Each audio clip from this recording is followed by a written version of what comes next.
Hoje iremos descobrir que nem tudo acontece como os livros de história nos contam.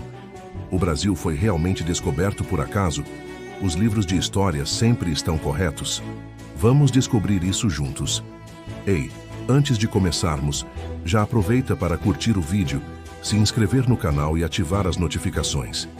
Aqui a gente vai além dos livros didáticos e questiona: o que realmente aconteceu no chamado descobrimento do Brasil? Será mesmo que tudo foi simples e acidental? Ou existe uma história muito mais intrigante e cheia de camadas por trás do que aprendemos na escola? A maior parte das pessoas cresceu ouvindo aquela narrativa praticamente mágica. No dia 22 de abril de 1500, Pedro Álvares Cabral e sua impressionante esquadra de caravelas apareceram do nada nas praias do que depois seria chamado de Brasil. A imagem que fica é quase de uma descoberta acidental, uma surpresa total, como se ninguém jamais tivesse passado por ali, como se a costa estivesse esperando ser achada. Mas olha, o buraco é um pouco mais embaixo. E se eu te disser que tudo isso, na verdade, é só o começo de uma história muito mais complexa e cheia de versões, interesses ocultos e contradições?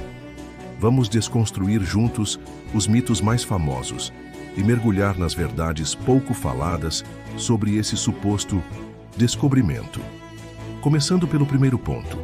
Será que Cabral foi mesmo o primeiro europeu a chegar aqui? Pesquisadores renomados como Eduardo Bueno e Sérgio Buarque de Holanda já chamaram a atenção para uma série de documentos, relatos e pistas cartográficas que indicam que, antes de Cabral, outros navegadores, espanhóis, franceses e até mesmo portugueses, podem ter dado as caras por essas bandas.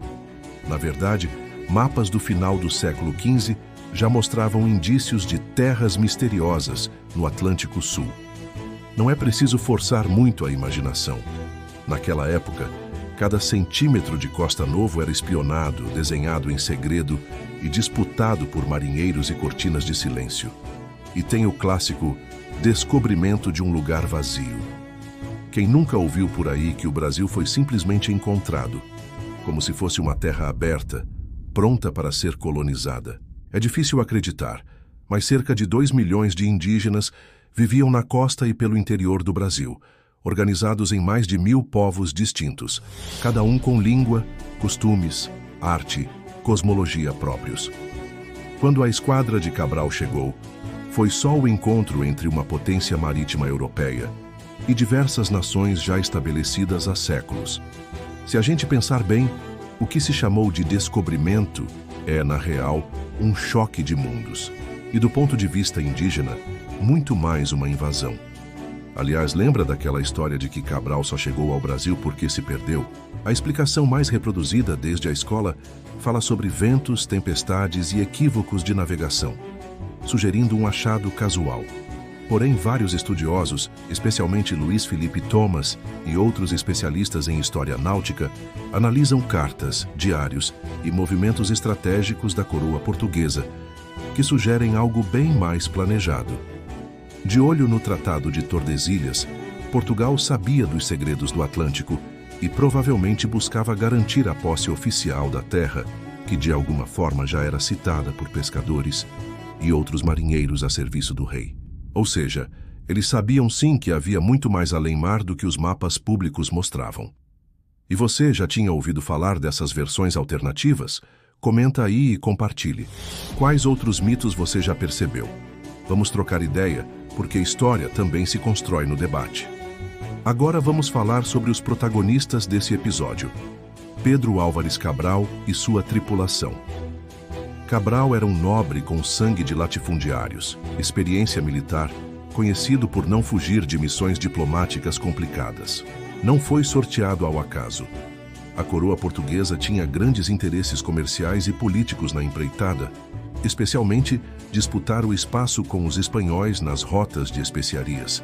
Imagina só, por trás de cada viagem transatlântica havia espiões e informantes prontos para relatar cada movimento estranho na costa africana ou sul-americana. Cabral, aliás, era acompanhado de outros personagens de peso. Um deles, Bartolomeu Dias, já havia dobrado o famoso Cabo da Boa Esperança. e conhecia como poucos os riscos de águas nunca antes cartografadas. Entre tantos outros, havia astrônomos e geógrafos a bordo, como o mestre João Faras, que foi o responsável por registrar longitudes e latitudes da nova terra conquistada.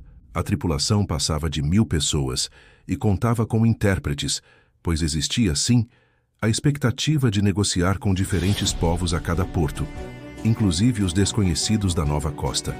Entre os religiosos, Frei Henrique de Coimbra celebrou a missa que virou símbolo, mas poucos mencionam que, logo nos primeiros contatos, já houve tensões, tentativas de reafirmar domínio e até primeiros sinais de exploração. Um detalhe interessante: os relatos da viagem são muitos, oficiais e pessoais, e nem todos concordam nos detalhes do chamado desembarque. A famosa carta de Pero Vaz de Caminha chegou até o rei de Portugal, cheia de metáforas e descrições minuciosas, não só dos habitantes, mas também da madeira encontrada, dos potenciais lucrativos e da paisagem fértil.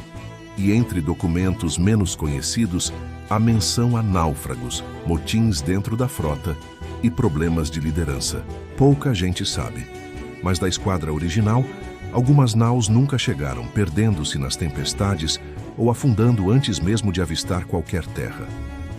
E os relatos populares de que a viagem foi um passeio calmo e seguro? Nada disso.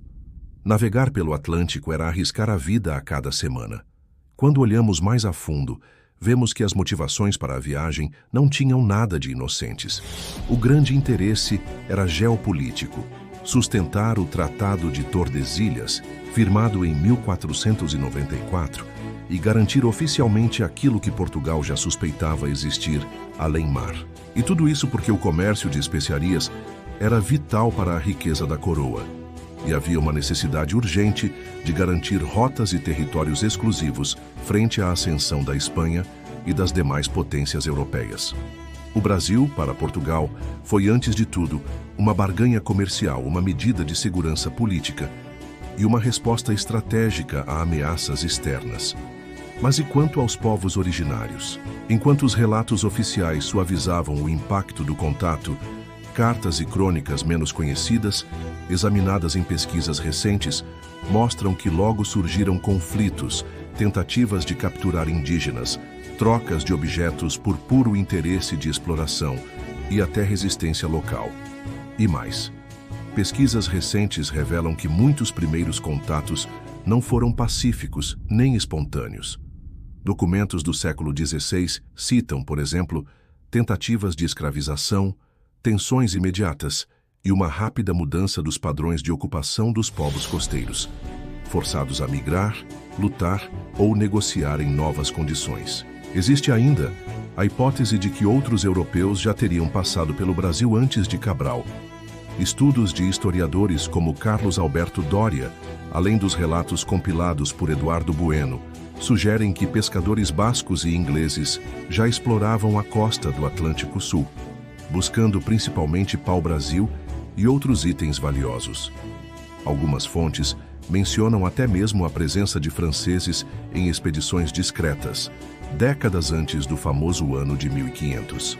Toda essa movimentação é sustentada por mapas antigos, chamados portulanos, que descreviam de maneira cifrada pontos de referência costeiros no Atlântico Sul, muito antes de Cabral oficializar as terras brasileiras para a coroa de Portugal.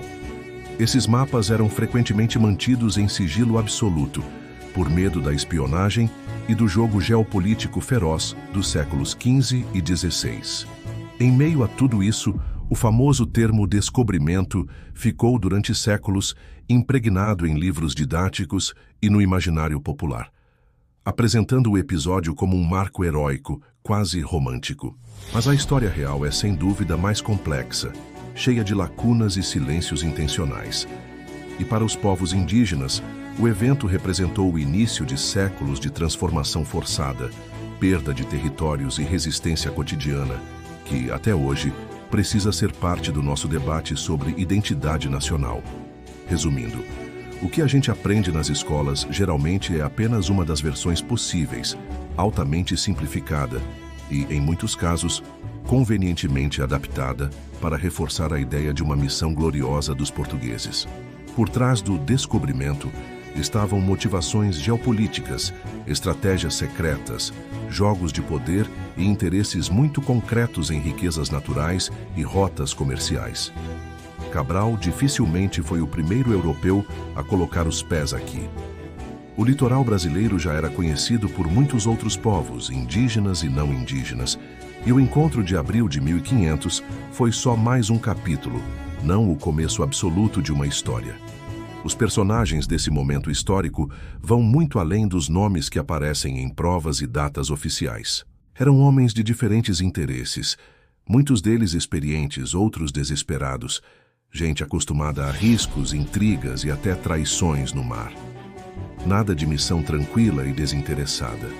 O Brasil era, para Portugal, uma aposta arriscada, estratégica e, acima de tudo, baseada em informações que circulavam nos bastidores dos grandes reinos europeus. E para os povos indígenas, era o início de uma nova fase de sua luta pela autodeterminação e sobrevivência. Se você chegou até aqui, deixe nos comentários qual dessas verdades mais te surpreendeu, ou que outra parte da história do Brasil você gostaria de ver esclarecida por aqui. Curta, compartilhe e se inscreva no canal para muito mais conteúdo sobre nosso passado, porque entender a verdadeira história é o primeiro passo para construir um futuro melhor. Afinal, por trás de cada marco histórico, sempre existem versões, interesses e perspectivas diferentes, esperando para serem descobertas por quem realmente quer saber o que aconteceu. E você? Qual lado da história está pronto para conhecer agora?